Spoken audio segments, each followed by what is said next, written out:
কিন্তু আমি যে এই ট্রিক্সটি বলতেছি এটা যে আপনার 100% কাজ করবে এটা আমি বলতেছি না। কারণ হ্যালো, আসসালামু আলাইকুম।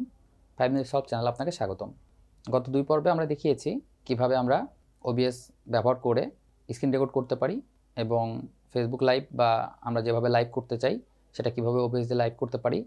তো আজকে আমরা দেখাবো ঠিক কিভাবে আমরা যে কোনো ভিডিও আমাদের ফেসবুকে লাইভ করতে পারি বা ইউটিউবে লাইভ করতে পারি যেটাতে কোনো কপিরাইট আসবে না। বা আমরা অনেক সময় অনেক খেলা লাইভ করতে চাই, কিন্তু লাইভ করতে গেলে দেখা যায় যে আমরা কপিরাইট ইস্যুর কারণে আমাদের কন্টেন্ট সেটা আমরা লাইভে বেশিক্ষণ রাখতে পারি না, সেটা নষ্ট হয়ে যায় বা দেখা যায় আমাদের পেজ বা চ্যানেল নষ্ট হয়ে যায়। তো সেটা থেকে বাঁচার জন্য আমরা কি করতে পারি সেটাই আজকে আপনাদের দেখাবো। তো চলুন দর্শক, শুরু করি আজকের ভিডিও।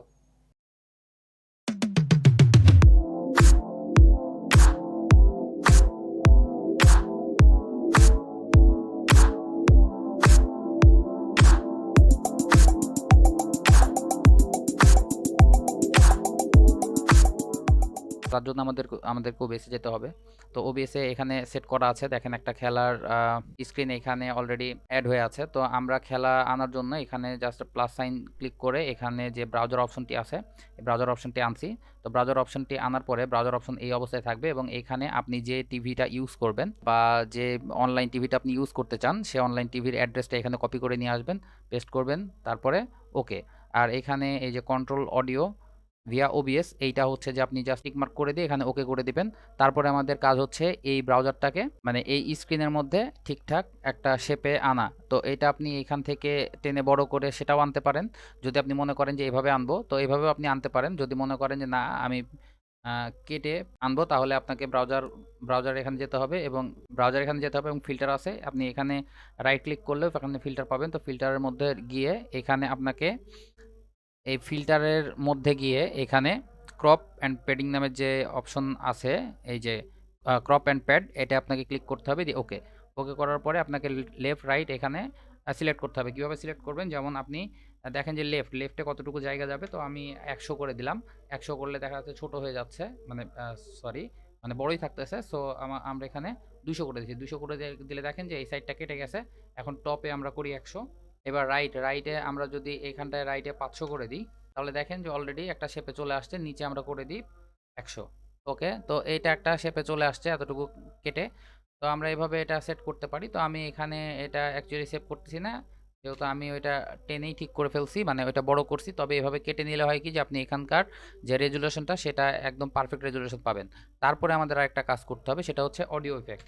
কারণ অডিও ইফেক্টটা অনেক বড় একটা ফ্যাক্ট, কারণ এই অডিওর কারণেই আমাদের কপিরাইটটা আসে সবচাইতে বেশি। তো এই অডিও ফিল্টারে গিয়ে আমরা এখানে প্লাস আইকনে ক্লিক দিব এবং এইখানে নিচে দেখেন VST প্লাগিং নামে একটা প্লাগিং আছে। এই প্লাগিংটা আমরা ওপেন করে নেব। এই প্লাগিং যদি আপনি কোথাও না পান বা আপনি যদি বুঝতে না পারেন বা আপনার এখানে যদি শো না করে, সেক্ষেত্রে আমাকে আপনারা কমেন্ট করে জানাবেন। সেক্ষেত্রে আমি এই প্লাগিং কোথায় পাবেন, কিভাবে আপলোড করতে হবে, কিভাবে এখানে আনতে হবে, সেটা আমি একটা ফুল ভিডিও করে আপনাদেরকে দেব।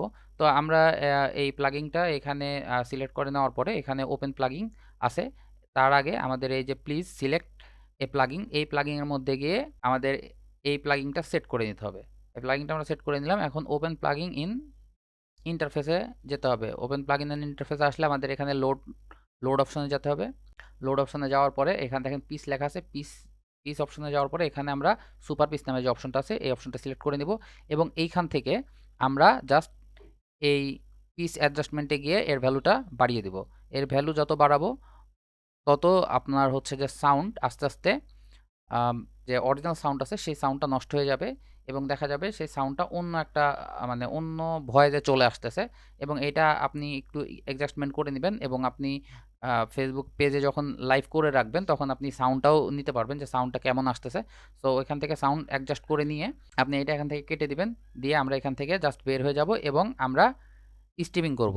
আচ্ছা, এই স্ট্রিমিং করার আগে আরেকটা জিনিস খেয়াল রাখবেন, সেটা হচ্ছে এই যে কালার সোর্স আমরা একটা ইউজ করেছি। এর কালার সোর্স ইউজ করার কারণ হচ্ছে আমি যদি কালার সোর্সটা ডিলিট করে দিই তাহলে দেখবেন এখানে একদম অরিজিনাল কালার যেই কালারটা আছে সেই কালারটাই দেখা যাচ্ছে। সো এইটাও কপিরাইট ধরার জন্য একটা অনেক বড় ব্যাপার। সো আমরা এই কালারটা নষ্ট করার জন্য আমরা এখান থেকে জাস্ট একটা কালার সোর্স ইউজ করছি।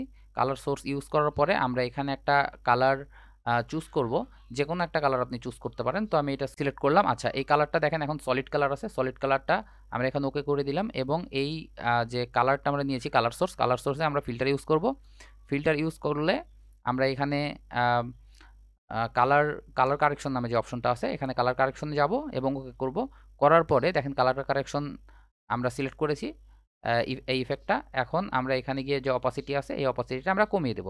এই অপাসিটিটা কমালে দেখেন যে এই পাশে কালার কম বেশি হচ্ছে। সো আমি এখানে এটা রাখলাম এবং আমরা যখন এটা ট্রান্সফার করে দেব তখন দেখেন যে এই পাশের কালারটাও চেঞ্জ হয়ে গেল এবং এইভাবেই আমরা কালার চেঞ্জ করে তারপরে আমরা লাইভ করতে পারি। এখানে এখন স্টার্ট লাইভ করলে আমরা লাইভে চলে যাব এবং আমাদের কপিরাইট স্ট্রাইক আসবে না।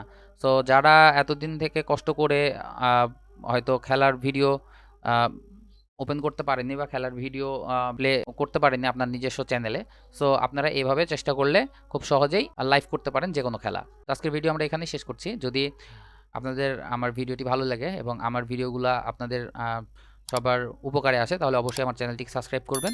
ভালো থাকবেন সবাই। আসসালামু আলাইকুম।